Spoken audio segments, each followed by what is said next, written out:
Buchon Gorguero. Morphological standard.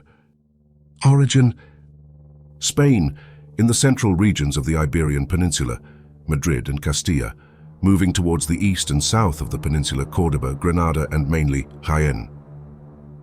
From the primitive Paloma de Casta or Ladrona, a type of pigeon was selected, with a very seductive character and with a developed and hanging crop. When looking at it from the front, the feathers of the crop were reminiscent of the clothing of the time that was worn under the neck and over the shoulders, the ruff.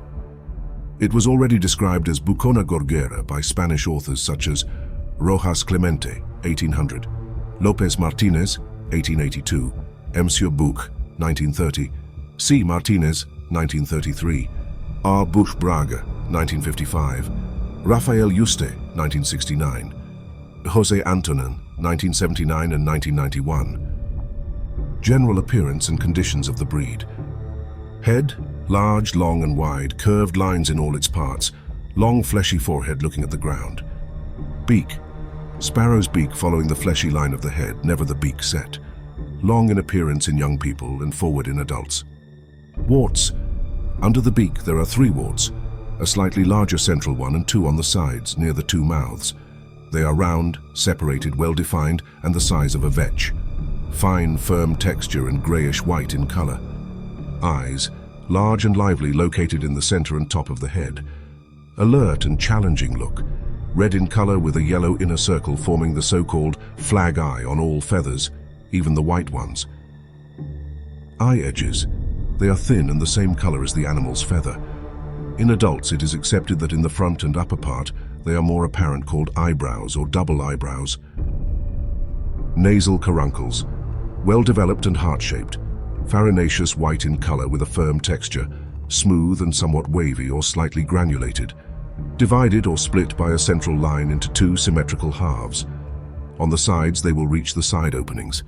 The caruncles will never be excessively exaggerated in size, nor cracked, nor decomposed, neither flaccid nor asymmetrical.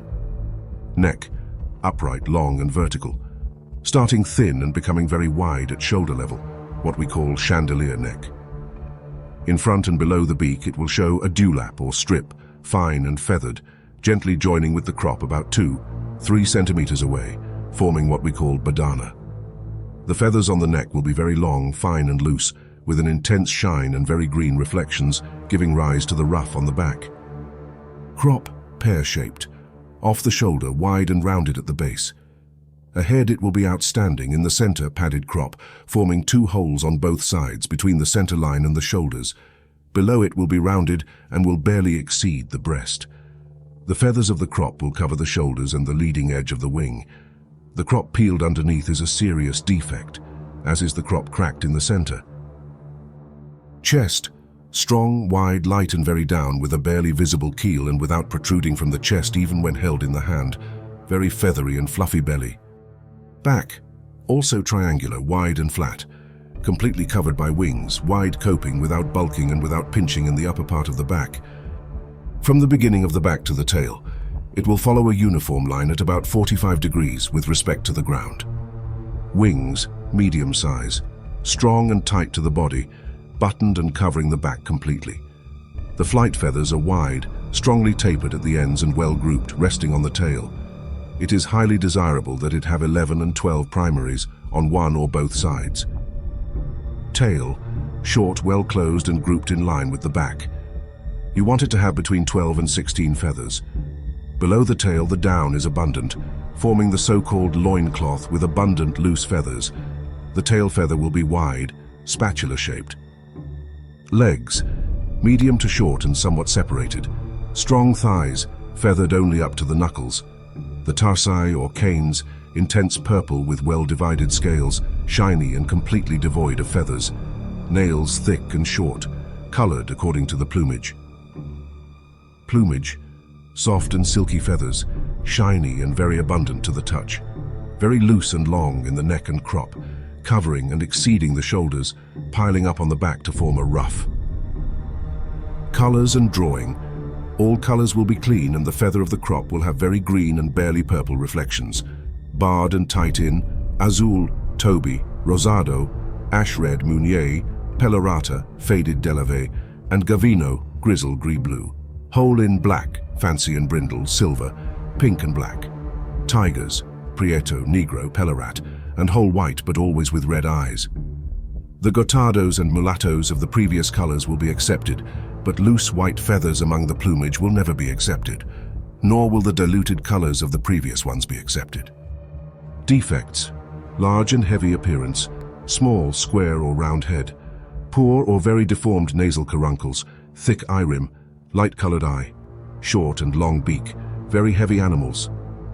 Disqualifying defects: excessively deformed or asymmetrical nasal caruncles, very developed reddish or light eye rim, very drooping or inflated crop, color and pattern different from that described, very pronounced keel.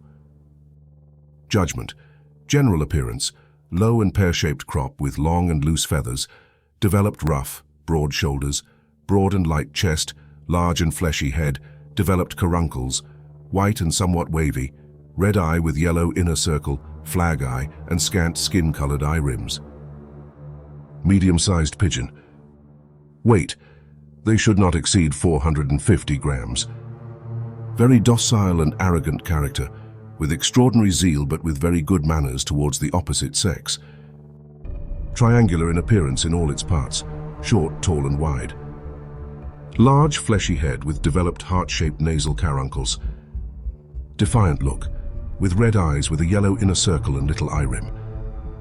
The neck is long, upright and vertical, followed by a periform or sack-like crop, drooping and very wide at its base. Flight standards and skills.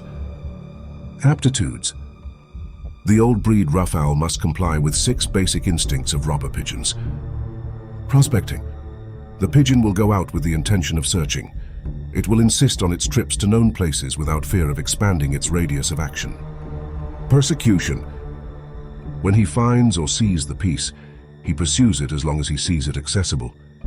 It has a special weakness for the brave pigeon, Roqueta or Columba livia, although it must go out in case of any loss.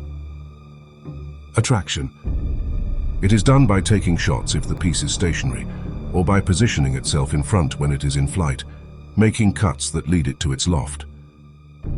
Seduction: once stopped in his pigeon loft or nearby, he carries out the true courtship, being gallant and with a special coo, never having to sting or bother the female. He will use all his arts to conquer her,